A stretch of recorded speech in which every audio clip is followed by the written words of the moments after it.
இந்தியாவில் கொரோனா தொற்று அதிகரித்தாலும் முகக்கவசம் கட்டாயம் இல்லை. மத்திய சுகாதாரத்துறை அறிவிப்பு.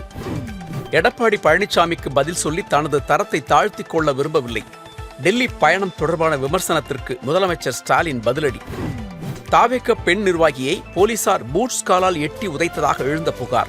கட்சித் தலைவர் விஜய் திமுக அரசுக்கு கண்டனம். தமிழகத்தில் ரேஷன் கடைகளில் எடை முறைகேடுகளை தடுக்க புதிய முயற்சி. POS கருவியுடன் மின்னணு எடை தராசு இணைப்பு. பழனியில் மூத்த குடிமக்களுக்கான உண்டு உறைவிட கட்டுமான பணி காணொலி வாயிலாக தொடங்கி வைத்தார் முதலமைச்சர் ஸ்டாலின். பள்ளிகளில் உடற்கல்வி பாட வேளையை முறையாக பின்பற்றி சாதனையாளர்களை உருவாக்க வேண்டும். அமைச்சர் அன்பில் மகேஷ் அறிவுறுத்தல்.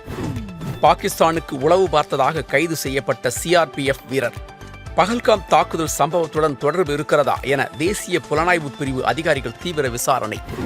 காஷ்மீரில் சுற்றுலாவை மீட்டெடுக்க முதலமைச்சர் ஒமர் அப்துல்லா புதிய முயற்சி. தாக்குதல் நடத்தப்பட்ட பகல்காம் உள்ளிட்ட பகுதிகளில் அமைச்சரவை கூட்டங்களை நடத்த திட்டம்.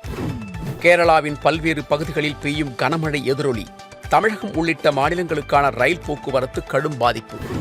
வங்கக்கடலில் உருவானது குறைந்த காற்றழுத்த தாழ்வு பகுதி. வரும் 30ஆம் தேதி வரை தமிழகத்தின் சில பகுதிகளில் கனமழைக்கு வாய்ப்பு.